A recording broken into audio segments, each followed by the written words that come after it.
शिवसेना प्रमुख बाळासाहेब ठाकरे यांचा स्मृती दिन। आजच्या दिवशी अनेक शिवसैनिक बाळासाहेबांच्या गोड आठवणींना उजाळा देत असतात, त्यांच्याविषयीचे अनेक किस्सेही सांगत असतात। आजच्या व्हिडिओतून बाळासाहेबांचे क्वचितच समोर आलेले काही किस्से आपण ऐकणार आहोत। नमस्कार, मी आरती औटी आणि तुम्ही पाहताय TV9 मराठी।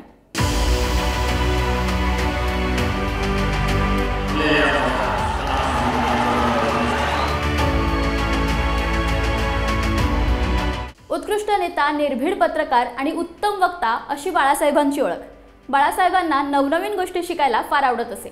आदित्य ठाकरे एक किस्सा सांगताना म्हणतात, बाळासाहेब ठाकरेंना दररोज सकाळी सगळे वर्तमानपत्र वाचून दाखवले जात।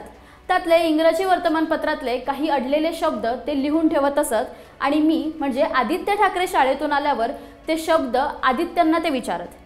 बाळासाहेब ठाकरे त्यांना अडलेले लिहून ठेवलेले शब्द आदित्यांना विचारत आणि आदित्य त्या शब्दांचे अर्थ बाळासाहेबांना समजून सांगत। इतकंच नाही तर आदित्य ठाकरे जेव्हा परदेशवारी करायच्या तेव्हा त्या परदेशवारीमधल्या लोकल डिक्शनरीज बाळासाहेबांच्या आवडीसाठी तिथून ते घेऊन यायचे। आता दुसरा महत्त्वाचा किस्सा असा की उद्धव ठाकरेंचा दुसरा मुलगा तेजस ठाकरेंच्या राजकारणातल्या एंट्रीबद्दल अनेक चर्चा होत असतात। बाळासाहेब ठाकरे एकदा भाषणादरम्यान म्हटले होते की तेजस ठाकरे आणि मी सारखेच आहोत, एकदम कडक स्वभाव। तेजसच्या आणि माझ्या आवडीनिवडी देखील सारख्याच आहेत। आता दोघांच्या आवडीनिवडी सारख्या असल्याने राजकारणात तेजसची कधी एंट्री होते याची वाट शिवसैनिक पाहत आहेत। आता किस्सा आहे मराठीसाठी सत्तेच्या खुर्चीवर लात मारण्याचा। गोष्ट थोडी जुनी आहे, साल 1999ची। त्यावेळी लोकसभा निवडणुका झाल्या। काही कारणांमुळे शिवसेना भाजपची युती मुख्यमंत्री पदाच्या खुर्चीवर अडून बसली होती।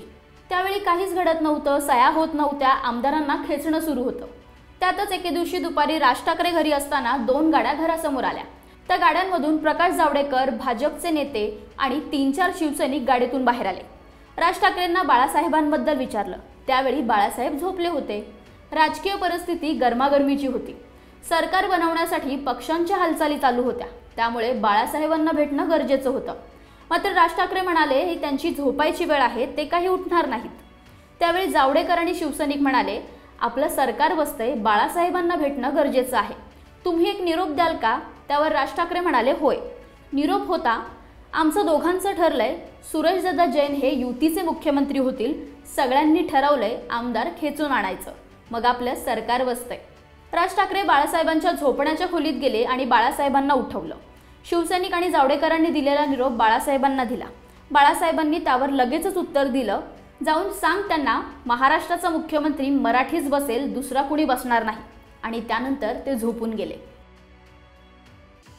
आता किस्सा आहे अजानवरून औरंगाबाद महानगरपालिकेत सत्तापालट। 2005 साली औरंगाबाद महानगरपालिकेच्या निवडणुका सुरू होत्या।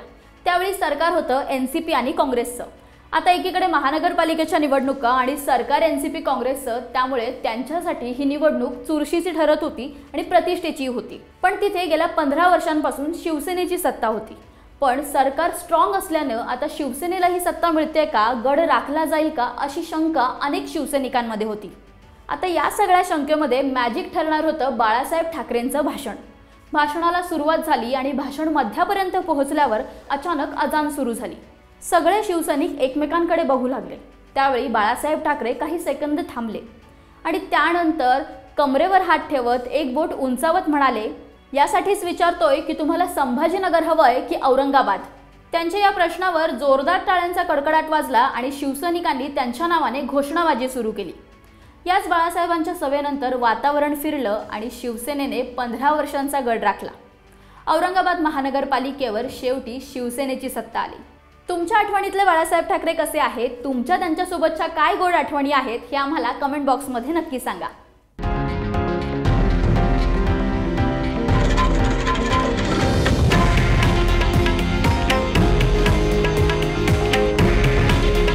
हे आहे देशातील नंबर 1 न्यूज नेटवर्क आणि आपण पाहत आहात TV9 मराठी। काळजी तुमची, हित महाराष्ट्राचं।